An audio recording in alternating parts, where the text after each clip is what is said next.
আল্লাহ রাব্বুল আলামিন বলেন, সম্পদ এবং সন্তান এটা হলো দুনিয়ার অলংকার। দুনিয়ার মধ্যে যার সম্পদ নাই, যার সন্তান নাই, এর মতো নিঃস্ব কেউ নাই। কারণ একটা মানুষের সম্পদ আছে, সন্তান নাই, সে চিন্তা করে আমাকে আল্লাহ এত সম্পদ দিল কিন্তু একটা সন্তান দেয় নাই, আমার মৃত্যুর পরে এই সম্পদ ভোগ করার মতো একটা মানুষও আমার কাছে নাই। আবার যার অনেক সন্তান আছে, সম্পদ নাই, সেও কিন্তু পেরেশানির মধ্যে আছে। সে চিন্তা করে আল্লাহ তাআলা আমাকে এতগুলা সন্তান দিলেন কিন্তু সম্পদ দিলেন না। সম্পদের অভাবে হয়তো আমি আমার সন্তানগুলাকে যথাযথভাবে লেখাপড়া শেখাতে পারবো না, মানুষ বানাতে পারবো না। তাহলে সন্তান থাকলে যদি সম্পদ না থাকে সেটাও একটা খারাপ বিষয়, কষ্টের কারণ। আবার যদি সম্পদ থাকে, সন্তান না থাকে, এটাও একটা কষ্টের কারণ। এজন্য আল্লাহ বলেন, আল মালু ওয়াল বানুনা যিনাতুল হায়াতিদ দুনিয়া। সম্পদ এবং সন্তান হলো দুনিয়ার অলংকার। আল্লাহ তাআলা এই সম্পদ এবং সন্তানের ব্যাপারে আরেক জায়গায় বলেন, ইন্নামা আমওয়ালুকুম ওয়া আওলাদুকুম ফিতনা। মাল, সন্তান এরা হলো পরীক্ষা, এরা হলো ফিতনা।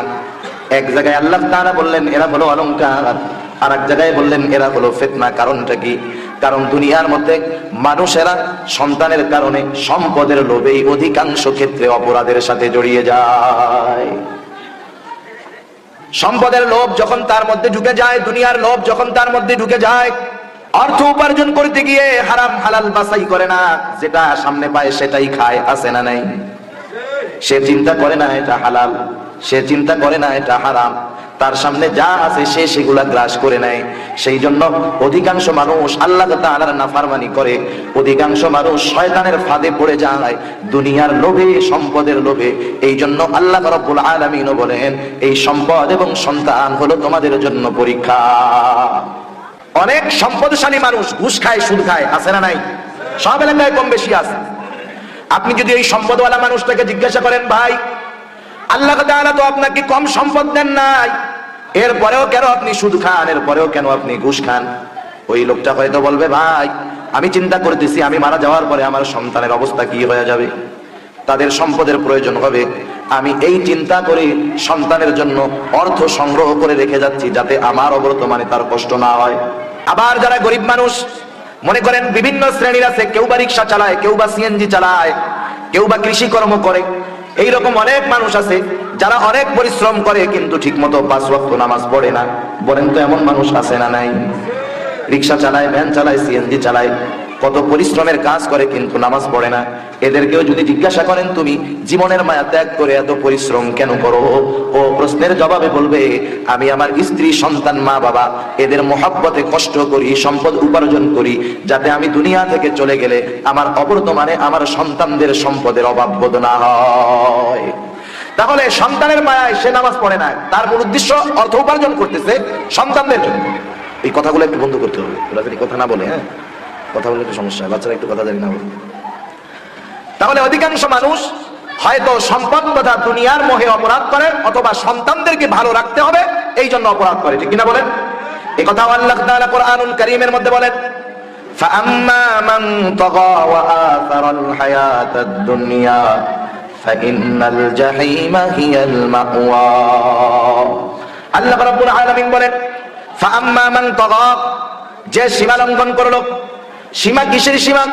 আল্লাহ প্রদত্ত যেই সীমা, শরীয়ত আমাদের জন্য হলো একটা সীমানা, একটা বর্ডার। একজন বেধর্মী যদি সুদ খায়, ঘুষ খায়, তার গুনাহ হবে না। কিন্তু যেই লোকটা আল্লাহকে বিশ্বাস করে, নবীকে বিশ্বাস করে, পরকালকে বিশ্বাস করে, কোরআনকে বিশ্বাস করে, তাকদীরের ভালো মন্দ আল্লাহর তরফ থেকে হয় বিশ্বাস করে, বলেন তো এই লোকটা যদি সুদ ঘুষ খায় গুনাহ হবে কি হবে না? এইরকম ঈমান আনার পরে আমাদের জন্য সীমারেখা আছে। আল্লাহ তাআলা জানায় দিবেন কোনটা হালাল, কোনটা হারাম, কোনটা বৈধ, কোনটা অবৈধ, এগুলা হলো আমাদের জন্য সীমারেখা। আল্লাহ তাআলা বলেন, ফাআম্মা মান তাগা, যে শরীয়ত প্রদত্ত সীমা লঙ্ঘন করলো, পাপ করলো। এখন কথা হলো, মুমিন সব কিছু জানে, এরপরেও কেন আল্লাহ তাআলার সীমা লঙ্ঘন করে? আল্লাহ তাআলা জানায়া দেন, ওয়া আথারাল হায়াতাদ দুনিয়া, কারণ সে দুনিয়াকে প্রাধান্য দেয় বেশি। সে মনে করে আমার দুনিয়া সব, দুনিয়া আমার কামাই করতে হবে। তার মস্তিষ্কের মধ্যে নাস্তিকেরা ঢুকায় দিয়েছে দুনিয়াটা মস্ত বড়, খাও দাও ফুর্তি করো, আছে না একটা কথা এরকম? তার মস্তিষ্কে এই কথা গেঁথে গেছে যে এই দুনিয়াই সব। সে মনে করে দুনিয়া থেকে ফুর্তি করে যাব, যখন মারা যাব পচে গলে মাটির সাথে মিশে যাব। এই চিন্তাধারা তার মধ্যে ঢুকে গেছে। এজন্য সে দুনিয়াকে প্রাধান্য দেয় বেশি। আর দুনিয়াকে প্রাধান্য দিতে গিয়া যখন অপরাধের মধ্যে শামিল হয়ে যায়, একটা সময় হয়তো এমনও কিছু অপরাধে জড়ায় যায় যেই অপরাধগুলোর কারণে, যেই পাপগুলোর কারণে তার ঈমান নষ্ট হয়ে যায়। আল্লাহ তাআলা তাদের ব্যাপারে বলেন, ফাইন্নাল জাহিমা হিয়াল মাওয়া, তাদের আবাসস্থল হবে জাহান্নাম। আর যেই মানুষগুলা দুনিয়াকে প্রাধান্য দেয় না, দুনিয়ার মধ্যে মন যা চায় তা করে না, আল্লাহ তাআলা তাদের ব্যাপারে বলেন, ওয়া আম্মা মান খাফা মাকামা রাব্বিহি ওয়া নাহান নাফসা আনিল হাওয়া, যারা আল্লাহর সামনে দণ্ডায়মান হওয়াকে ভয় করে। একই অফিসের মধ্যে দুইজন লোক একই পদে চাকরি করে, একজনের 10 তলা বাড়ি আর একজন টিনের বাড়িও করতে পারে না। কেন পারে না? যেই লোকটা 10 তলা বাড়ির মালিক হলো সেও ঘুষ খায়, যেই লোকটা টিনের বাড়ি সেও চাইলে ঘুষ খাইতে পারে কিন্তু খায় না।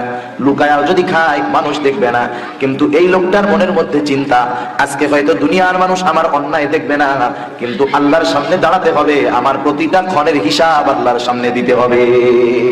এই চিন্তাটা যেই মানুষের মধ্যে থাকে যে আমি আমার গোটা হায়াতের হিসাব আল্লাহর সামনে দিতে হবে, কোনো উপায় নাই, এই চিন্তা যেই মানুষটার মধ্যে থাকবে সেই মানুষটার চরিত্র দিনের বেলা যেমন হবে রাতের আধারেও তেমন হয়ে যাবে। সুবহানাল্লাহ।